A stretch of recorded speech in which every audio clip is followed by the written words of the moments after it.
Kuehne Nagel.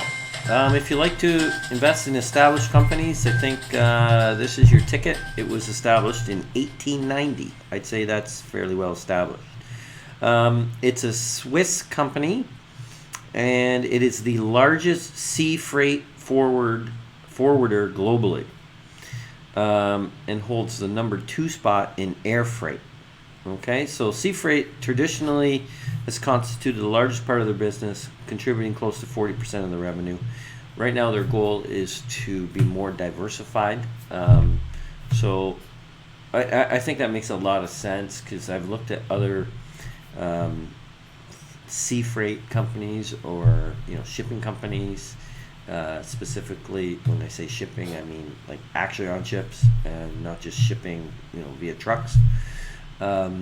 And it's a volatile business, especially in oil and gas, when you get your tanks full and you're making tons of money, but then there's other times when it really slows down, and it's a little bit crazy. Now, having said that, even though in general that business is a little bit wild, Kuehne Nagel results are not. They are very, very consistent. Excuse me. Over a long period of time. Shares have kind of recently floundered, but have also stabilized. I'd say it looks quite stable. I think the valuation's good, and I like the price action right now. And I will say, I am not a technical analyst, and I don't really believe in it, but I do. Of course, anyone would look at a chart, and the chart just says it's stabilized. It's found a base. Okay, that's as technical as I'm ever going to get.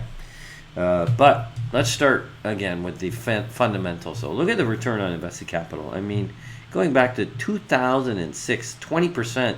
In fact, that was the lowest, and it dipped to 20% again in 2012. And that's a high quality problem. Your worst return on capital is 20% since 2006. It's actually at 29% at the moment. And you can see our valuation is pretty good. We're saying it's worth $191. It's trading at $162. I think it'd be fair to do some sensitivity on the fade. So our fade rate on our default in this case is 8%. So meaning kind of this ski slope is declining at an 8% cumulative rate. Is that the right decline rate? So let's try just a 7% and see the sensitivity on just a 1% change in the decline rate. And that gets you to 212. So that added, it was 190. That added $22. That's significant. It went from 17% upside to 30% upside.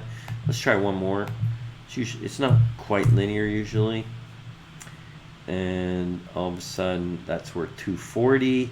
That's a 48% return from the current price. And let's say instead of earning 8 in the long run, it earns 9. And by the way, this is not a target. It's just a sensitivity analysis. Gets its 252, 55% upside. And by the way, that's a very plausible scenario, especially given, if you look at the trading, let's look at the one on the left here. That's a long-term chart. And we don't have, for some reason, our chart only goes back to, come on, let's go here, 2013. So 2013 is since that time, it's, up marginally. It had a little bump here. Of course, if you caught that down wave, you're probably not too happy. But for the last year, the stock's actually been acting quite nicely. It hasn't popped, but it's been a smooth. In fact, the 1-year return is 21%. It's hard to tell from that graphic, but actually 21%. So you've got about a 3.5% dividend yield, and a lot of check marks here. Look, this isn't a wild, crazy company that you're taking a big chance on. This is, a solid company.